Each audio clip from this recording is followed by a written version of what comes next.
जितने बच्चे भी इस वीडियो को देख रहे हैं, अगर आप इस वीडियो तक पहुंच गए हो, तो आप अगर इस वीडियो को देख रहे हो तो पहली बात, वीडियो बीच में बंद मत करना, क्योंकि यही वीडियो आपके टेक्स्ट में कम से कम कह रहा हूं मैं 15 से 20 नंबर बढ़वा सकती है। 10 नंबर तो कम से कम बढ़ेंगे, क्योंकि बातें बहुत छोटी छोटी हैं बट उसका इंपैक्ट बहुत बड़ा है।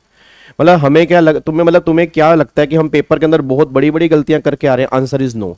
अब मैं तुम्हें तुम्हारा ही पेपर दिखा रहा हूं, जून 2025 का जो एग्जाम के अंदर आया, और बच्चों की क्या गलतियां होंगी, क्योंकि अभी बच्चों ने शीट निकलवाई है। मैं शीट अभी यूट्यूब पे डालना स्टार्ट करूंगा, दिखाऊंगा बच्चे क्या गलती करते हैं, चेक करना गलती क्या होती है। और वही छोटी छोटी गलतियां सर आईसीएसआई हमें एडवाइस कर रहे हैं, आईसीएसआई में बार बार वार्निंग दे रहे हैं, बट फिर भी हम उन बातों को फॉलो नहीं कर रहे। तो बच्चा कह रहा है सर पेपर किया था 70 नंबर का, बट नंबर मेरे 20 नंबर क्यों आ रहे?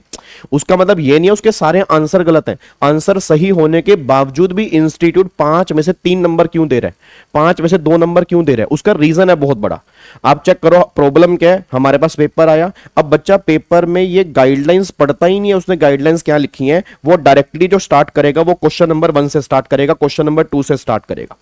बट मेरे को लगता है कि अगर 2-3 मिनट यहां पर पढ़ लेते उसने क्या लिखा है, तो बहुत बातें हमें समझ में आती।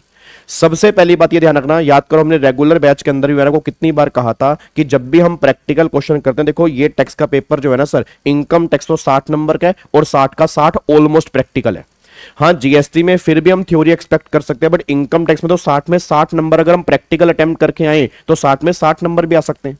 और बहुत सारे बच्चों का पेपर बहुत बढ़िया होता है, उसके बावजूद भी नंबर पूरे क्यों नहीं आ पा रहे? उसका सबसे बड़ा रीजन है कि वो वर्किंग नोट्स बना के नहीं आ रहे।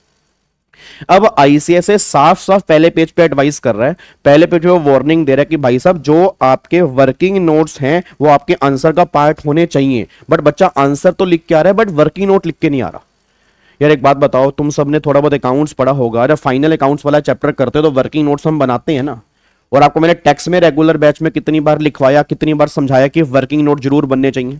वर्किंग नोट का मतलब क्या होता है कि बच्चों को ये नहीं पता, तो वर्किंग नोट का मतलब मेरे बच्चे ये होता है कि जो भी आप कैलकुलेशन कर रहे हो वो कैलकुलेशन तुम्हारे दिमाग में आई, उस कैलकुलेशन को बस तुम्हें शो करके आना है। अब लेट्स टेक एन एग्जांपल, मान लो सैलरी वाला क्वेश्चन बन गया। अब उसमें सैलरी दी है फॉर एग्जांपल 60,000 पर मंथ। अब 60,000 पर मंथ तो बच्चा कह रहा है 7,20,000, माना 7,20,000 बिल्कुल परफेक्ट है, बट ये 7,20,000 आया कैसे?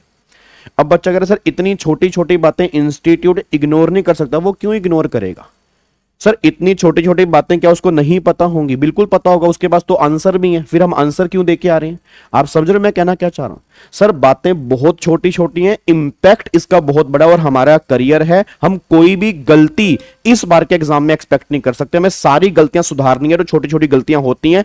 और आप मुझे कमेंट बॉक्स में लिख के जरूर बताना कि तुमसे ये गलती हुई है।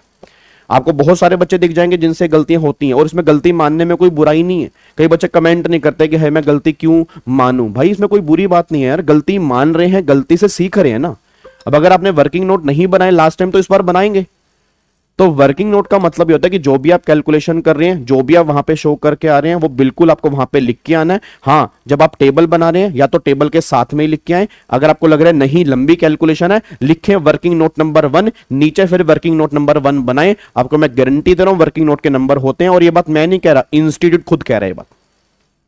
आपने इतनी बड़ी टेबल बनाई, इतना परफेक्ट आपने आंसर दिया, 5 में से 3 नंबर मिले। आपका दिल तो पता नहीं, बट मेरा दिल बहुत दुखता है जब मैं बच्चों के आंसर चेक करता हूं कि 3 नंबर तूने क्यों लिए।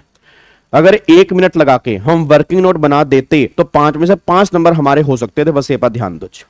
और दूसरी बात, बहुत सारे बच्चे, अब देखो सिंपल सी बात है, टैक्स का पेपर है, कई बार इंफॉर्मेशन साइलेंट होती है, हमें एजम्पशन लेके आनी पड़ती है। इवन मैं नहीं कह रहा, इंस्टीट्यूट खुद एजम्पशन लेता है।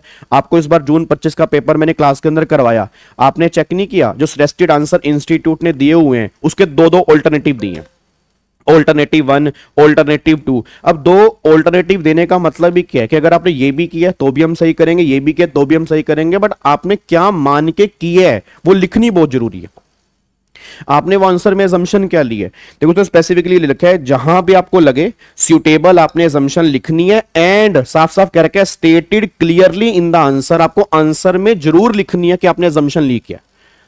नहीं तो जरा इंस्टीट्यूट को सपना नहीं आएगा ना आपने assumption क्या ली है। आप कुछ एज्यूम करके आ रहे हो, आपने उसके अकॉर्डिंग आंसर कर दिया, अब उसको नहीं पता आपने assumption क्या ली है, तो वो assumption आप लिख के आओगे। तो इंस्टीट्यूट साफ साफ तुम्हें एडवाइस कर रही है, 2 चीजें टैक्स के पेपर में बहुत ध्यान देना, जहां पर भी assumption लिख के और वो assumption जरूर लिख के आनी है।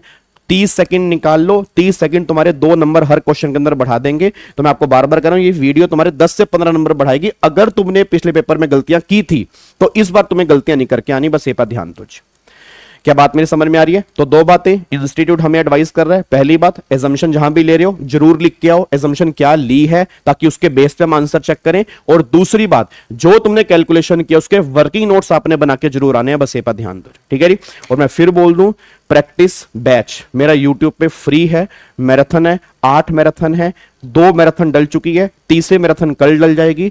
ऐसे ऐसे करके 8 मैराथन आएंगी। मैं ओपन यूट्यूब के ऊपर बोल रहा हूं, जो बच्चा इन 8 मैराथन की कम से कम 3 बार प्रैक्टिस कर लेगा, उसके टेक्स्ट में 60 या 70 मार्क्स आएंगे ही आएंगे। ये मैं तुमसे वादा कर रहा हूं। अब अगर इतना बोलने के बाद भी अगर हम नहीं कर रहे तो कितनी गलत बात है। सर बहुत बढ़िया मैंने प्रैक्टिस कराई, उसके अंदर हर तरह के क्वेश्चंस की प्रैक्टिस की, आपके दिमाग की नसें खुल जाएंगी। आप खुद कहोगे सर टैक्स से में पहले डर लगता था, बट टैक्स से डर नहीं लगता हमें, और मुझे तुम्हारा दिमाग में टैक्स का डर भगाना है। मेरा एम ही यही है बस, ठीक है ना। जो कहते हैं टैक्स से डर लगता है, भाई नहीं लगता। हमें बहुत बढ़िया तरीके से करेंगे तो क्यों लगेगा, हमारा हम भी कर सकते हैं यार, कोई दिक्कत वाली बात थोड़ा है। और आपके अंदर कैलिबर है या तो कैलिबर ना हो, तो कुछ सब कुछ है, सब भगवान ने सब कुछ दिया, तो फिर क्या दिक्कत वाली बात है जी, ठीक है जी। तो ये बातें बहुत ध्यान देना, इस वीडियो को हर बच्चे के साथ में शेयर करना, और जिन जिन बच्चों ने गलतियां की हैं कमेंट बॉक्स में जरूर डालना कि हाँ सर हमसे गलतियां हुई हैं, पर अगली बार हम ये गलती नहीं करेंगे। Thank you so much. और हाँ, इस चैनल को बेटे सब्सक्राइब कर लो। आप सब्सक्राइब नहीं करते, बहुत गलत बात है। वैसे मेरे को कहना अच्छा नहीं लगता, बट ये आपका ही चैनल है। सारे बच्चे, इवन दोस्तों को, जितने भी दोस्त हैं सबको बोलो सब्सक्राइब करें, क्योंकि बहुत बढ़िया कंटेंट आने वाले 2 से 3 महीने के अंदर आने वाला है। Thank you so much. जय हिंद, God bless you, love you all, bye bye.